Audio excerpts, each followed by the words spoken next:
부동산학 개론을 강의하는 강량구입니다. 제목 한번 보시겠습니까? 숫보기 특강이라고 되어 있다. 그죠? 자, 이제 우리는 이 숫보기 특강을 통해서 33회 시험을 대비할 겁니다. 반드시 합격하셔야 됩니다. 자, 그렇다면 오늘이 첫 시간이니까 부동산학 개론이라는 과목은 어떤 특성을 가지고 있고 또 어떻게 시험 준비를 하는 것이 단기간에 합격할 수 있겠는지 우리 한번 서로 이야기해보고 내용으로 들어가 보겠습니다. 자, 이제 OT를 한번 진행해 볼까요? 부동산학 개론이라는 과목이 무엇인지 여러분 주변에 계신 분들이 혹시라도 여러분들에게 물어보면 딱 한마디만 하세요. 부동산 투자. 다시 말해서 개론이라는 과목은 투자와 관련된 내용들을 학습하는 거죠. 그런데 우리가 투자를 하는 대상은 다양하죠. 주식도 있고, 그죠? 예금도 있고, 지금은 코인의 종류도 아주 많죠. 골드도 있고, 아주 다양한 상품에 투자를 할 수 있는데 우리 시험은 딱 한 가지에 국한해서 나옵니다. 부동산에만. 따라서 우리 시험 준비를 하시다가 부동산의 범위를 지나치게 벗어났다고 생각하면 그건 시험과는 전혀 관계없다고 판단하시면 됩니다.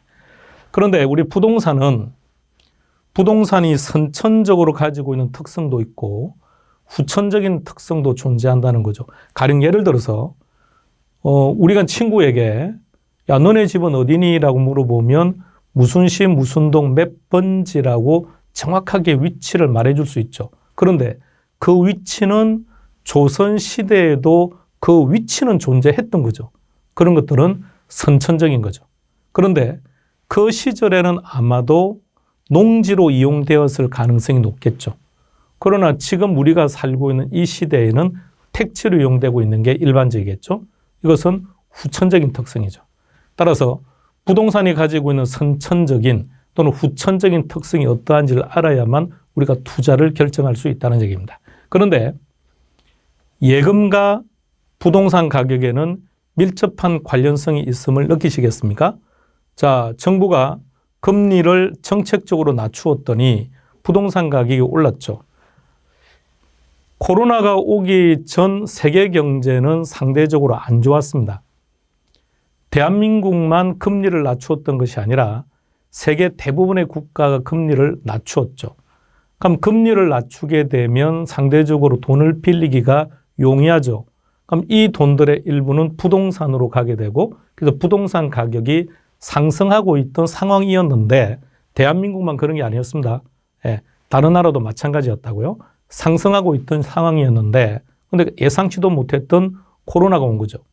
그랬더니 세계 경제가 상당히 힘들어진 거죠.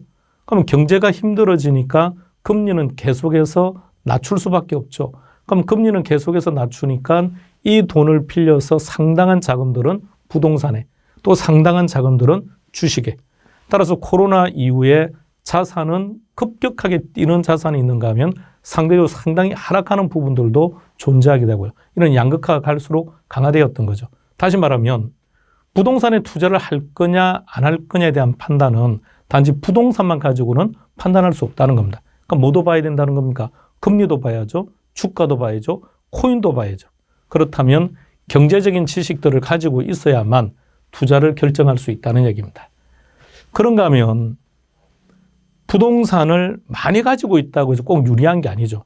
왜냐하면 보유세 부담이 지나치게 높으니까요. 그리고 자, 가령 이렇게 생각해 보세요. 내가 아파트를 5억 주고 샀는데 시간이 지났더니 10억이 된 거예요. 차익이 많이 생겼죠. 그럼 내가 이 집을 팔고 다른 곳으로 이사를 가려고 할 때 현재 살고 있는 집과 동급으로 이사를 갈 수 있을까요? 없을까요? 이사를 못 가겠죠. 왜냐하면 집을 파는 순간 양도세 부담을 해야 되고요.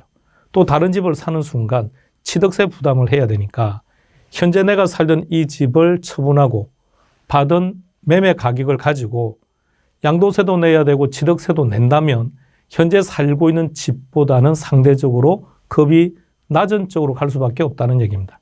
그렇다면 법률적인 지식을 가지고 있지 못하다면 섣불리 투자했다가 오히려 손실을 가져올 수 있다는 얘기죠. 따라서 부동산의 가격이라고 하는 것은 이러한 영향을 받아서 결정된다는 얘기입니다. 따라서 개론은 부동산학 개론은 이러한 내용들을 학습하는 과목이라고 생각하시면 됩니다. 자, 조금 더 이제 집중 한번 해봅시다. 자, 몸 풀어보세요. 몸 좀 풀고 릴렉스하게 만들어요. 자, 이제 나오는 내용들이 부동산 학개론에서 여러분들이 학습해야 될 내용들이에요. 그래서 전체 12개 단원을 정리해야 되고 12개 단원에서 40문제가 출제가 되는데 자, 어떤 것들을 왜 학습해야 되는지를 한번 생각해 보세요. 자, 그림을 잘 보세요. 여러 번 퀴즈를 통해서 어디에 소재하고 있는 아파트입니까? 라고 물었는데 정답을 맞추는 분도 여럿 계셔서 이제 더 이상 퀴즈는 안 내는 걸로 하겠습니다. 자, 그렇다면 제일 첫 번째, 여기 보이는 이 아파트의 가격은 누가 결정하죠? 그렇죠. 시장이 결정하죠. 시장에서 누가요? 수요와 공급이에요. 그럼 우리가 첫 번째 학습해야 될 파트가 수요와 공급 파트를 결정하는 거죠. 자, 그런데 수요와 공급은 가격을 결정하는 거예요. 가치라는 개념과는 다른 거죠. 그렇다면 이 가격이 고평가된 건지 저평가된 건지를 판단하기 위해서 우리는 감정평가라는 것을 다루게 됩니다. 그래서 수요 공급과 감정평가라는 영역을 우리가 다루게 되면 이 부동산이 고평가되었는지 아니면 저평가가 된 건지를 판단할 수 있다는 거죠. 이것을 근거로 해서 우리는 투자를 할 거냐 안 할 거냐를 판단할 수 있다는 얘기입니다. 부동산은 고가품이죠. 부동산은 고가품이기 때문에 전적으로 자기 자본으로 투자하는 것은 일반적이지 않다는 얘기입니다. 설령 내가 지금 살려는 저 아파트를 살 수 있는 돈을 가지고 있다고 하더라도 은행에 있는 예금을 활용하는 게 훨씬 유리할 수도 있다는 거죠. 지렛대 효과라고 말을 하죠. 그러다 보니까 대출이라는 것, 금융이라는 것을 학습한다는 얘기입니다. 그런데 잘 생각해 보세요. 어떤 정부에서는 부동산을 사세요라고 하기도 했고요. 또 어떤 정부는 부동산 사지 마세요라고 한 적도 있죠. 우리는 이런 정부도 만났고 이런 정부도 만났고 계속해서 번갈아 가면서 만나고 있죠. 어떨 때는요, 가격이 계속 하락할 때는 제발 대출받아서 집 사세요라고 정부가 했고요. 우리는 그런 정부 시절에 하우스 푸어라는 단어까지 접했었죠. 또 그런가 하면 하루가 다르게 가격이 올라갈 때는 정부는 뭐라고 합니까? 제발 다주택 가지지 마세요라고 하죠.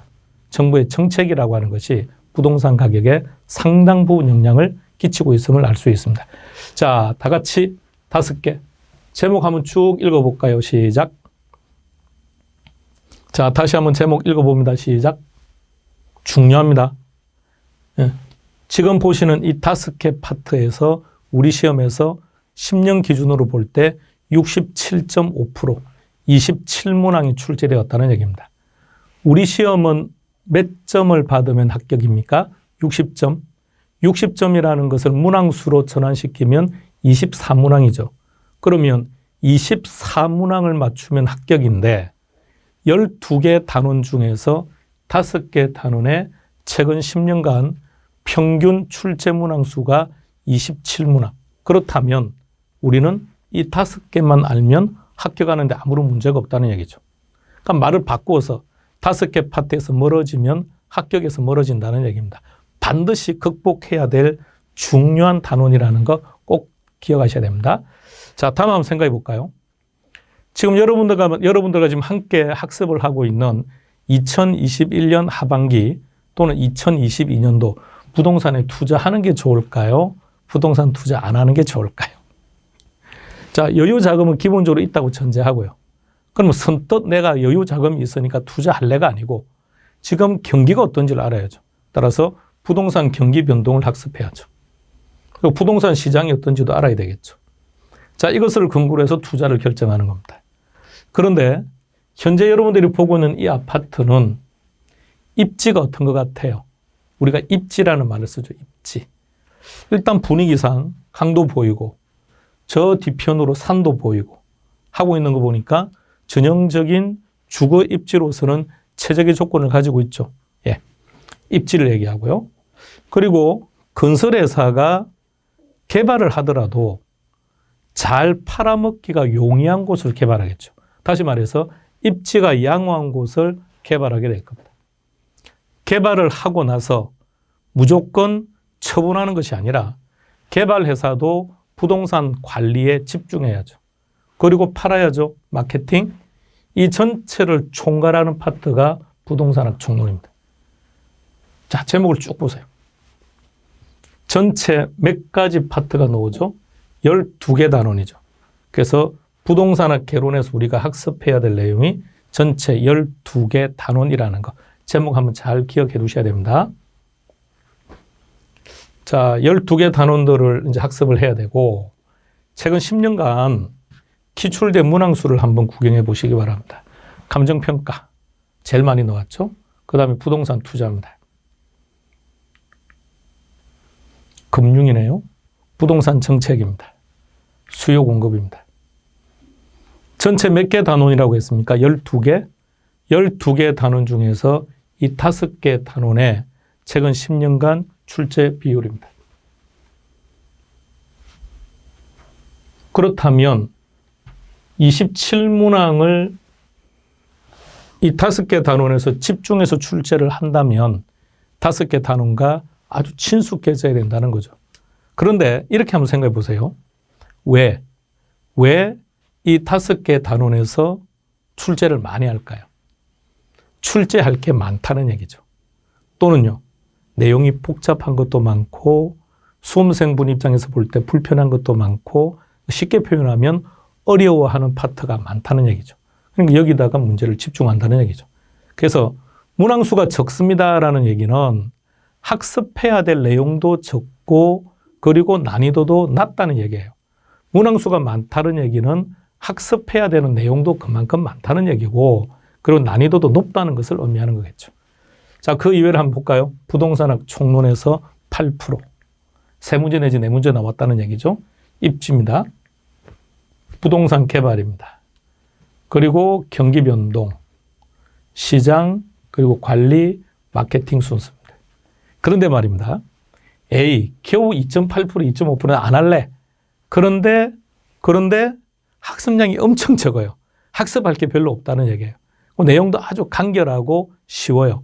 몇 가지만 정리하면 된다는 거죠. 따라서 출제 비율이 낮다는 얘기는 그만큼 볼륨도 적고 그렇게 많은 시간을 투자하지 않는다고 하더라도 정답을 찾아낼 수 있는 가능성이 높다는 거니까 그런 것들 좀 정리해둬야죠.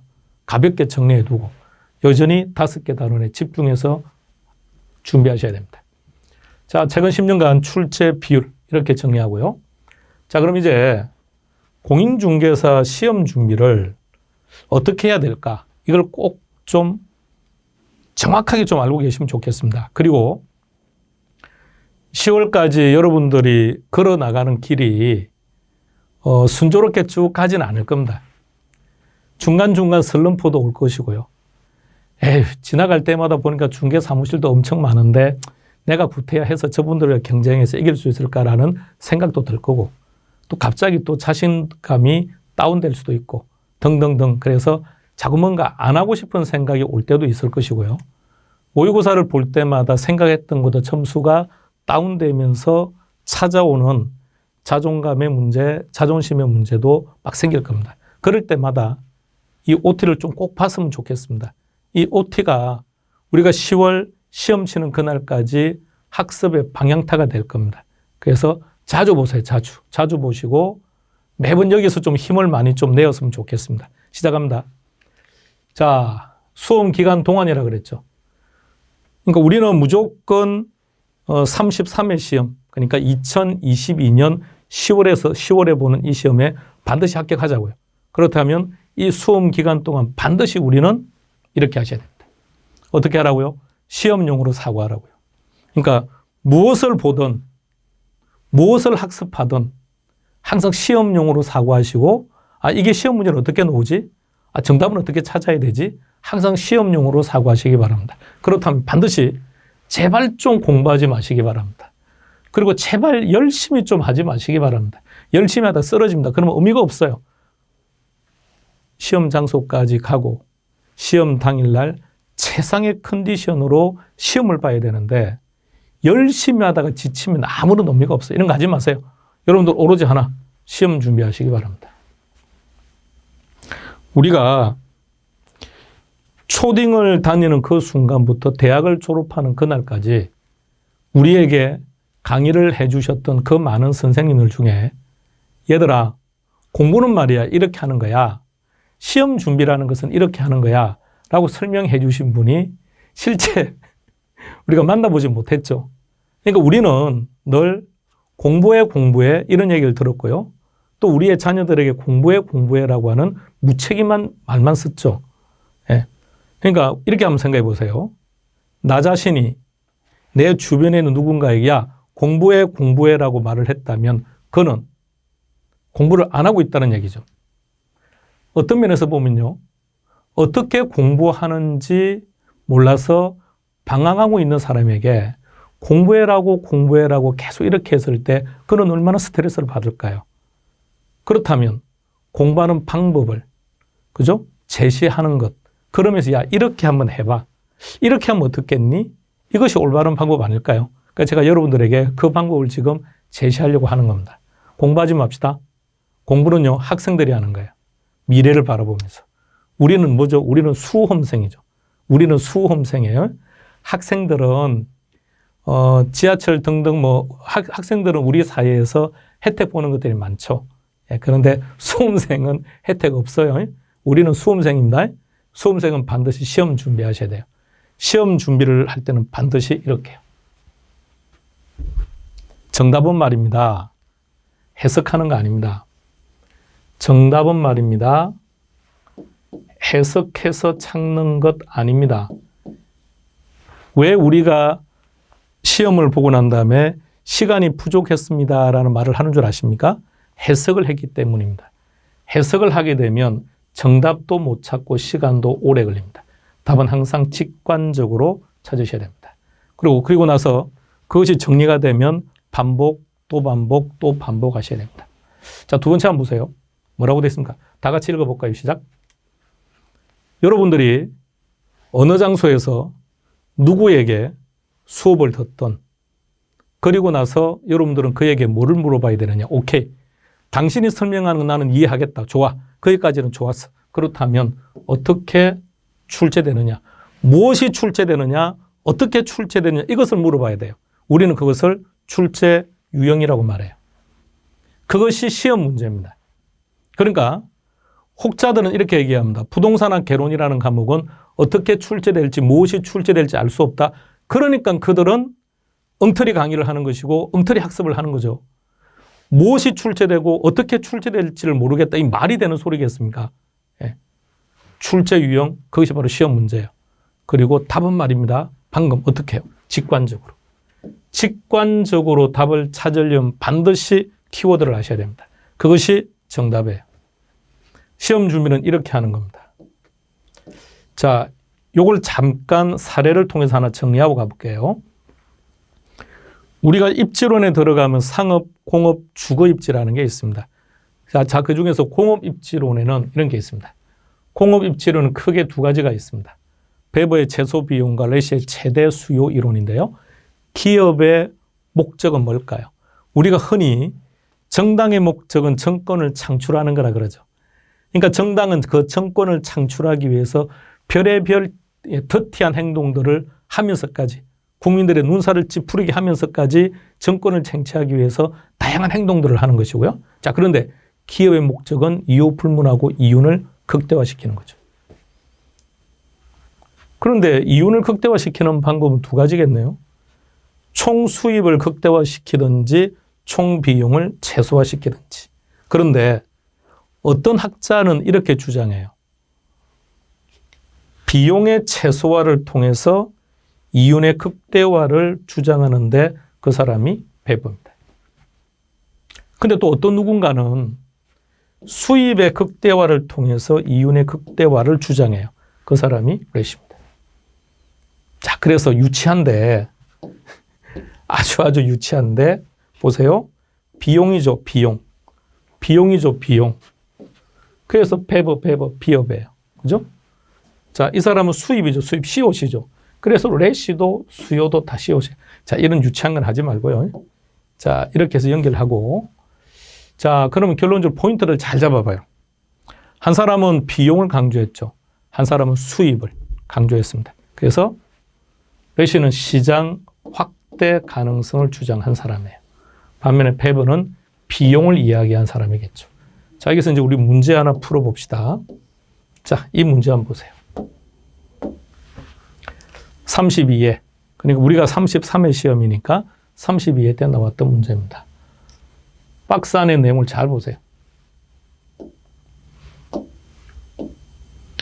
여러분들한테 지금 어떤 얘기를 하고자 하느냐면 어떤 내용을 만나든 말입니다. 어떤 내용을 학습을 하든 일단 근본적으로 이 내용은 무엇을 설명하려고 하는 것인지를 먼저 포인트를 잡아라는 얘기입니다. 자, 첫 번째. 운송비 관점에서는 어쩌고 저쩌고 운송비라는 말이 나옵니다. 최소 운송비 지점에서 역시 비용이라는 말들이 나옵니다. 운송비가 다 비용이죠. 전부 다 지금 뭘 얘기하고 있습니까? 비용 얘기를 하고 있습니다. 비용. 그래서 베버의 최소 비용 이론입니다. 그럼 다시 말해서 베버의 최소 비용 이론에 디테일하게 들어가서 베버가 주장했던 그 모든 내용을 학습해야 된다. 맞아요. 준비해야 되겠죠. 자, 그런데 그 내용보다는 근본적으로 그것은 무엇을 학습하는 건지. 그러니까 출제자는 말입니다. 우리에게 베버가 살아왔던 일대를 우리가 물어보는 것이 아니고요. 그 사람의 삶을 물어보는 것이 아니라 그 사람이 주장했던 것 중에서 결론은 무엇을 가장 강조했느냐라는 거죠. 비용. 자, 계속해서 가봅시다. 수험 기간 동안 네 번째. 항상 이렇게 해요. 왜냐하면 우리가 출제하는 거 아니죠. 저자가 출제하는 거 아닙니까? 그러면 출제자가 어떻게 출제하는지를 봐야죠. 그리고 출제자가 무엇을 좋아하는지를 봐야죠. 그런데 우리가 출제자가 무엇을 좋아할까라고 하는 것은 어떻게 판단할 수 있죠? 기출문제를 통해서요. 기출문제를 통해서. 그런데 33회 출제자는 기출문제를 별로 안 좋아해. 다른 내용을 더 좋아해. 그런 거 필요 없습니다. 왜? 문제는 말입니다. 누구나 인정할 수 있는 보편 타당한 문제를 출제해야 되기 때문에 기출문제는 어떤 시험에서나 바이블입니다. 대한민국 모든 시험, 인류가 가지고 있는 모든 시험의 바이블은 기출문제입니다. 기출문제 범위 안에서 100% 나오는 것은 아니라고 할지라도 제일 중요한 자료가 되고 제일 중요한 기준이고 제일 중요한 잣대라고요. 그래서 강량구는 매일 그걸 보는 거예요. 매일 기출문제 보면서 야, 그동안 이렇게 흘러왔으니 앞으로 이렇게 흘러가겠구나. 그거 여러분들이 전달하는 거예요. 그 답을 좀 더 직관적으로 찾자고 자꾸 강조하는 겁니다. 자, 다섯 번째. 무엇이 중요한지는 잘 모르겠습니다. 이해가 중요한지 암기가 중요한지는 잘 모르겠습니다. 그러나 지금 현재 강량구가 가지고 있는 생각은 이겁니다. 이해할 것은 이해하셔야 됩니다. 암기할 것은 암기하셔야 됩니다. 그 반대로 하면 엉망진창이 됩니다. 암기만 하면 될 것을 이해를까지 한다. 시간 낭비입니다. 이해를 해야 될 파트를 단순히 암기를 해다 답 찾는 데 많이 불편합니다. 그래서 이해할 것은 이해하고 암기할 것은 암기한다. 그렇다면 어떤 부분은 이해를 하고 어떤 부분은 암기를 해야 되느냐. 출제자가 어떻게 출제하느냐에 따라서 달라질 수 있다는 거죠. 그래서 수업 시간에 설명하는 방식대로만 기억하시면 됩니다. 여섯 번째, 시험과 관계없는 학습 안 했으면 좋겠습니다. 예. 무엇인가를 전달하기 위해서 억지성을 개입해서 억지로 전달하고 무엇인가를 암기하기 위해서 말도 안 되는 것을 가지고 와서 암기를 해서 나는 알고 있다라고 서로 착각하지 말자고요. 자, 6번 한번 보여드릴게요. 문제 한번 보시기 바랍니다. 자, 이 구조는 우리가 늘 다루었던 내용들이니까. 자, 먼저 여러분들이 이제 강량구가 아닌 누군가의 강의를 잠시라도 구경을 하게 된다면 두 문자를 따서 많이 설명을 할 겁니다. 이 부분에서. 가공, 기유 이런 식으로. 또는 쭉 이렇게. 왜 그렇게 강의를 하느냐 하면 시험 문제가 이렇게 출제되었죠. 여기 블랭크 해놓고 무엇이 들어가면 되겠습니까? 블랭크 속에 들어갈 내용을 찾으세요. 그렇게 우리 시험에서 2번 나왔습니다. 이런 식으로. 자, 그러다 보니까 가유 순세서 이렇게 외워버리면 또는 가공기호 외워버리면 답을 찾을 수 있다는 거죠. 그런데 그렇게 출제되고 지금 10년 이상 놓은 적이 없습니다. 근데 여전히 그렇게 학습한다는 것은 정말 무의미한 시험과는 관계없는 학습을 한다는 얘기죠. 두 번째요. 그렇게 출제되어서 그렇게 학습을 했는데 가능 총소득을 기억하기 위해서 가공, 기호, 가를 기억했어요. 근데 시험 치르고 하니까 이렇게 나옵니다. 실제 이렇게 출제가 되었죠. 잠재 총수익이라고 출제된 적이 있습니다. 가짜가 없죠. 다 틀려버렸습니다. 첫 자를 단순히 딴 사람들은. 다시 말해서 개론에는 흔히 동의어라는 표현을 쓰는데 정확히 말하면 동의어가 아니라 번역상의 차이입니다. 부동산학 개론에서 다루는 전체 내용 중에서 80% 정도는 다 미국 겁니다. 우리와는 관계없는 거예요. 그러니까 출제자가 미국 가서 그 영역의 학문을 하고 들어와서 출제를 한 거예요. 그럼 그들은 영어에 익숙하겠죠. 왜 반드시 아버지라고 번역을 해야 됩니까? 아빠라고 번역하면 안 될까요? 왜 꼭 아빠라고 번역해야 됩니까? 엄마의 남편이라고 해도 상관없죠. 아들의 아버지라고 해도 상관없는 거 아닌가요? 할아버지의 아들이라고 해도 상관없는 것이고, 그러니까 다시 말해서 엄청나게 다양한 형태로의 표현이 가능하다는 거죠. 다시 말해서 개론에서는 두 문자를 따서 첫 글자를 따서 실제 시험장에서 정답을 찾을 수 있는 문제는 단 한 문제도 없습니다.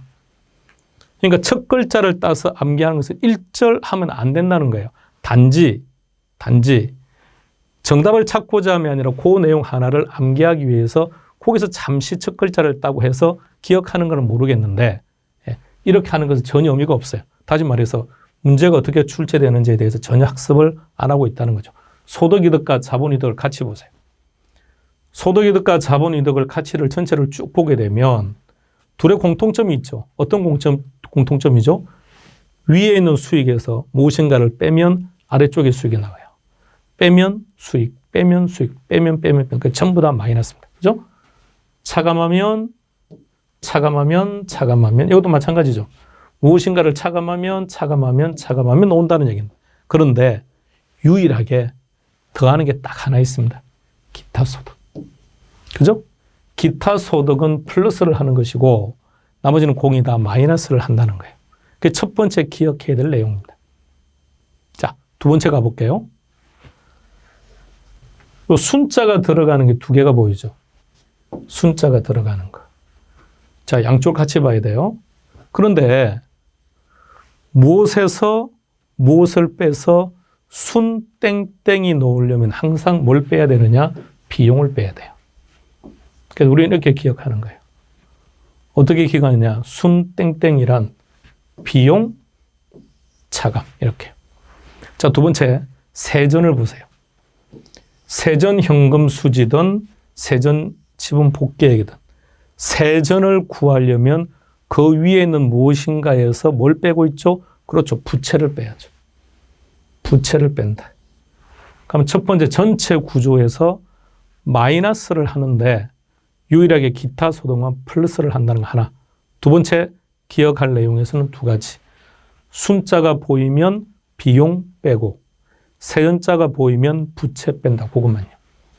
자, 그럼 이 내용을 가지고 최근 기출문제 하나를 체크해 볼게요. 자, 30회 기출문제네요. 전체적으로 한번 쭉 보세요.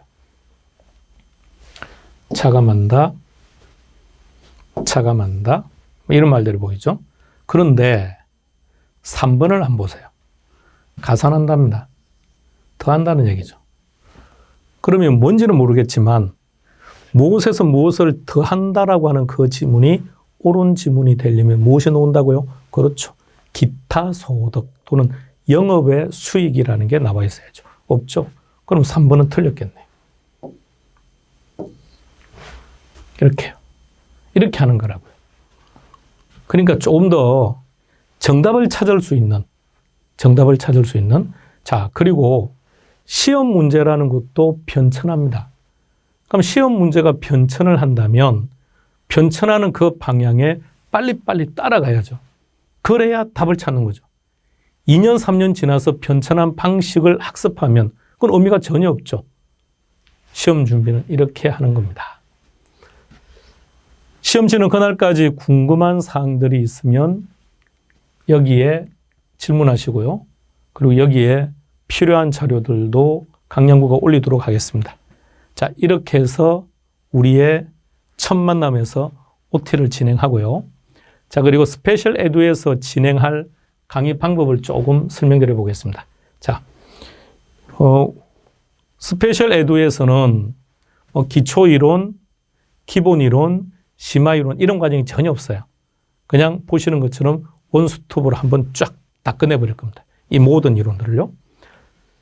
그렇게 하다 보면 기존에 학습을 한번 해보신 분은 상당히 효과적이라고 느낄 텐데 처음 시작하시는 이제 입문, 이제 갓 시작하는 입장에서는 야, 이게 뭐지? 아니, 좀 뭔가 좀 기초 과정도 있고 좀 기본 과정도 이렇게 가능하면 좀 내가 이해하기 편하지 않을까라고 생각할 수도 있는데 그건 오로지 착각일 뿐입니다. 왜냐하면 기초 과정에서 만나는 것도 똑같이 불편하고 어렵습니다. 아무런 차이가 없어요. 단지 차이점이 뭐냐? 처음 접하느냐, 두 번째 접하느냐, 다섯 번째 접하느냐의 차이점이에요. 그래서 처음 시험 준비를 하시는 분들도 아무런 걱정할 필요 없어요.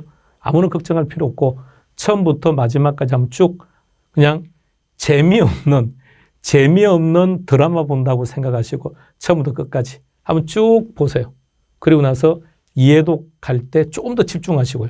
3회독 갈 때는 조금 더 집중하시는데 3회독 갈 때부터는 이제 고개가 끄덕끄덕 시작이 될 거예요. 그때부터 본격적인 시험 준비가 됩니다. 그래서 1회독은 상당히 빠른 속도로 고민할 것 없이 쭉 진행하는 것이 가장 효과적입니다. 그렇게 하셔야 결론 여러분들이 학습할 수 있는 양이 오히려 더 많아질 겁니다. 자, 두 번째 이렇게 한다고요. 자, 두 번째는요. 전체를 한번 그렇게 정리를 하고 한 3회독 정도까지는 하셔야 됩니다. 아무리 내가 쉽게 받아들이는 영역이라고 하더라도 한 3회독을 하고 난 다음부터는 내가 취약한 부분만 집중해서 하면 되겠죠. 그렇게 함으로써 오히려 점수가 더 좋아지게 될 거예요. 자, 두 번째는요. 이렇게 진행할 겁니다. 스페셜 에듀에서 출간하는 교재는 딱 두 권입니다. 숙보기 하나, 그리고 기출문제와 예상문제를 합친 그냥 문제집 하나. 이 두 권입니다. 이 두 권이면 충분합니다. 충분하니까 그렇게 한 거예요. 그렇게 진행하고 나머지 특강들은 다 프린트로 여러분들이 프린트할 수 있도록 그렇게 자료가 올려져 있을 겁니다.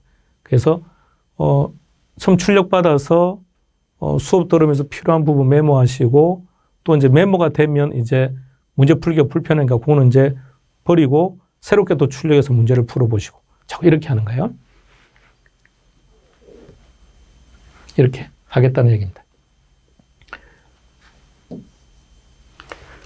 개론은 물론 우리가 숙보기 특강에서 계산 문제 많이 다룰 겁니다. 많이 다룰 건데 계산 문제 특강은 최대한 빨리요.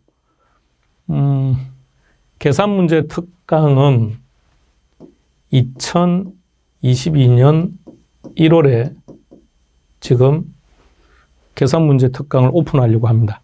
그래서 지금 조금씩 촬영하고 있거든요. 그래서 강의 준비하고 자료 준비하고 그렇게 해서 강의를 해서 완강이 되면 1월 달에 가급적 빠른 시간에 계산 문제도 이제 빨리 좀 많이 접해야 될 거기 때문에 빨리 올려놓도록 그렇게 하겠습니다.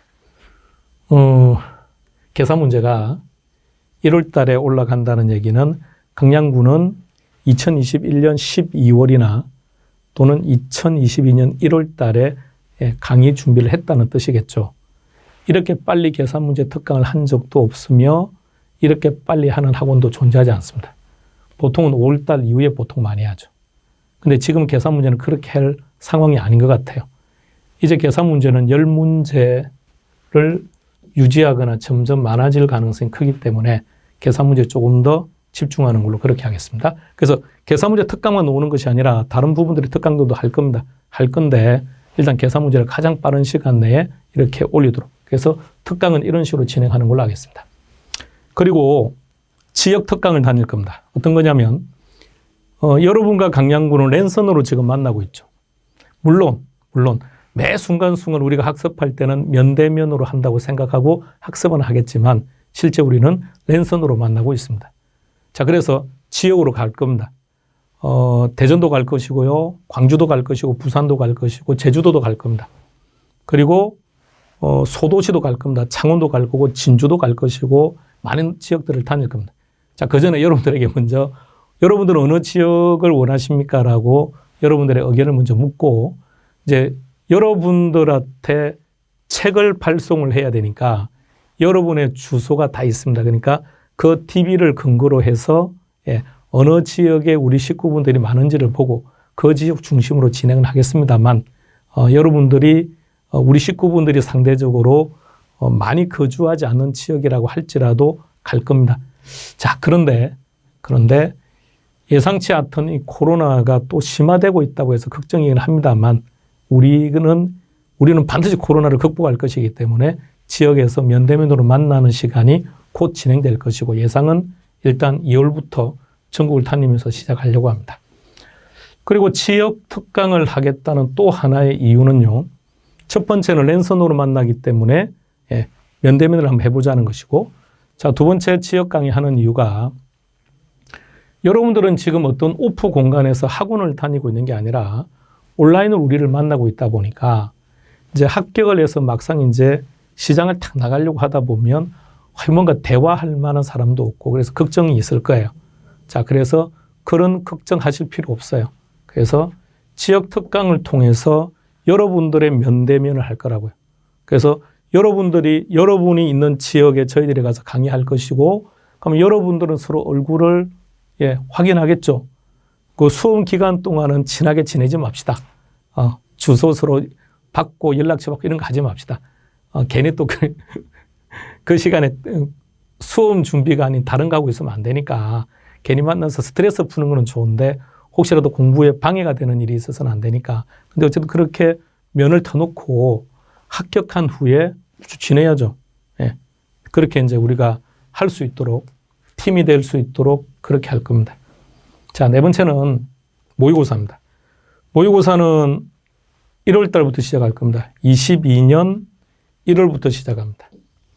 그런데 1월 달, 2월 달은 하프 모의고사를 볼 거예요. 그러니까 개론 전체 범위에서 50%는 1월 달, 나머지 50%는 2월 달. 왜 그렇게 합니까? 여러분 진도에 맞춰서 그렇게 진행할 거예요.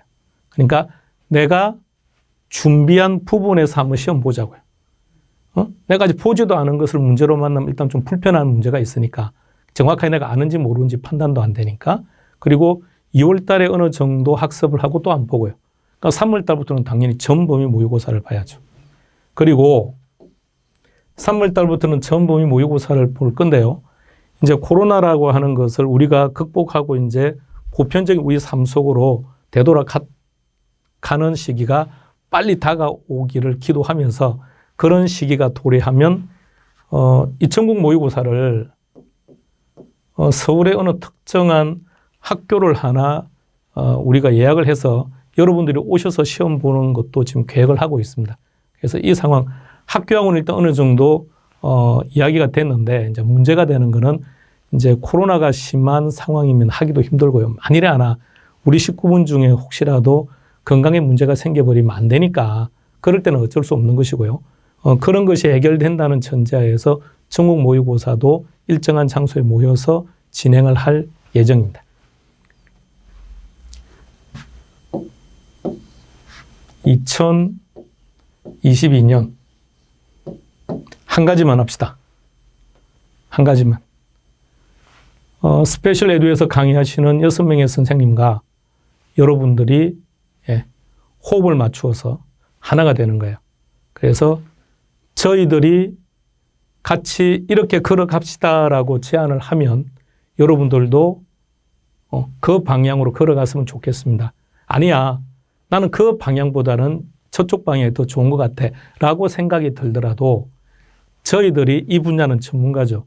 공인중개사 시험에서 또는 부동산학 개론이라는 이 시험에 있어서 좋은 점수를 받아서 합격하는 방법에 있어서는 여러분보다는 제가 선배지 않습니까?